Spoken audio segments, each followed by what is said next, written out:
More than 10 years of construction, billions of dollars invested, and the effort of thousands of workers. That is the price Africa paid for one of the most ambitious engineering projects of the 21st century, a mega dam designed to tame the Nile and provide electricity to tens of millions of people. In this video, we'll explore how the construction of the Grand Ethiopian Renaissance Dam nearly pushed the region to the brink of the world's first large-scale war over water, what is happening with the project today, and why ordinary Ethiopian citizens helped fund the most powerful hydroelectric power plant in Africa. Ethiopia is one of the largest countries in East Africa. After Eritrea gained independence in 1993, Ethiopia lost its access to the Red Sea, becoming the most populous landlocked country in the world. By 2023, Ethiopia's population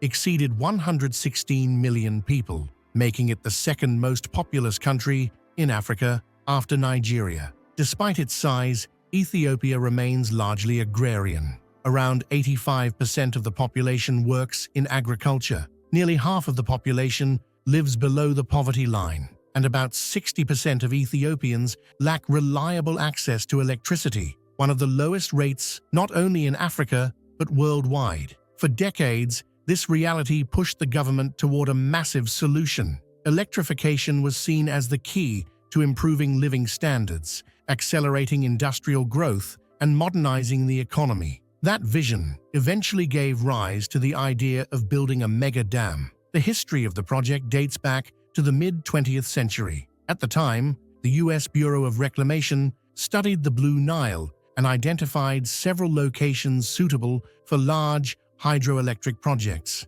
However, political instability soon halted any progress. In 1974, Ethiopia experienced a military coup, followed by a civil war that lasted nearly 20 years. Under such conditions, large infrastructure projects were simply impossible. Only in the early 21st century did Ethiopia return to the idea. A revised plan was developed, and construction was awarded to the Italian company Salini Impregilo, now known as Webuild. In April 2011, Ethiopia's Prime Minister officially launched the project by laying the foundation stone. The dam was built on the Blue Nile, the main tributary of the Nile River. During the rainy season, the Blue Nile contributes up to 60% of the Nile's total flow. The construction site is located in the Benishangul Gumuz region, roughly 40 kilometers from the Sudanese border. The project's primary goal is clear: to supply Ethiopia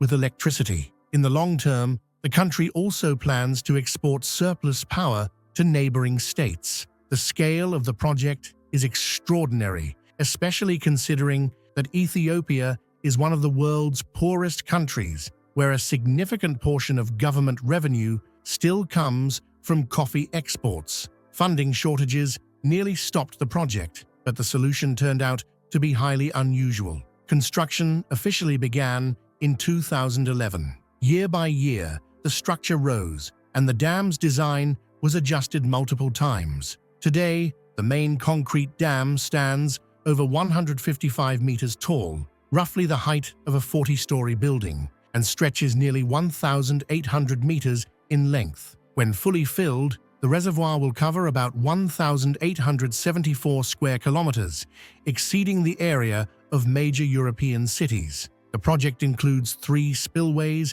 and 13 turbines, with a total installed capacity of up to 6,000 megawatts. Locally, the dam is often called Hidaze, which means rebirth in Amharic. Its official name, the Grand Ethiopian Renaissance Dam, reflects the country's hopes for economic and energy renewal. Few people realize that the complex actually consists of 2 dams. In addition to the main structure, there is a saddle dam located about 7 kilometers away. This auxiliary dam is a massive rockfill embankment with a concrete face nearly 5 kilometers long and around 50 meters high. Its purpose is to regulate water levels and limit the reservoir's size. The total cost of the project is estimated at nearly $5 billion. At the time construction began, that amount represented about 7% of Ethiopia's GDP. Many doubted the project would ever be completed, and international media even labeled it the Dam of the Millennium. Securing funding was extremely difficult, especially due to international pressure, particularly from Egypt. As a result, Ethiopia chose an unprecedented approach. The dam was financed largely by its own citizens. The government organized a nationwide fundraising campaign. While the exact level of voluntariness is unclear, millions of Ethiopians genuinely believed the dam represented their country's future. In many ways, it became the largest infrastructure crowdfunding effort in history. China was the only major international partner. The Export-Import Bank of China provided around $1 billion to finance turbines and electrical equipment. Despite global skepticism, construction continued. In July 2020, the first stage of reservoir filling began. By late 2022, water levels had risen more than 100 meters above the riverbed, and 2 turbines were activated, allowing the dam to generate electricity for the first time. Fully filling the reservoir is expected to take up to 10 years. As this process continues, the hydroelectric plant will gradually reach full capacity. In April 2023, Ethiopian officials announced that the project was already more than 90% complete. Once finished, the dam is expected to double Ethiopia's electricity production. Satellite images of the region may change dramatically. A once dark Ethiopia illuminated by power lines, much like the brightly lit Nile Valley downstream of Egypt's Aswan Dam. Beyond electricity, the dam will support fishing, expand agricultural land, and potentially become a major tourist attraction. However, for countries downstream, the project has been a source of serious concern. Egypt and Sudan have opposed the dam from the beginning. For decades, Egypt viewed itself as the primary controller of Nile waters, relying on mid-20th century treaties that excluded upstream nations. Egypt fears reduced water flow, especially during the reservoir's filling phase. These concerns are understandable. The Nile is Egypt's lifeline. About 95% of the country's farmland lies along its banks, and alternative water sources are extremely limited. There is also a political dimension. Egypt's long-standing dominance over the Nile is coming to an end, while Ethiopia seeks to emerge as a leading power in East Africa. Sudan's position has shifted multiple times, balancing between its 2 neighbors.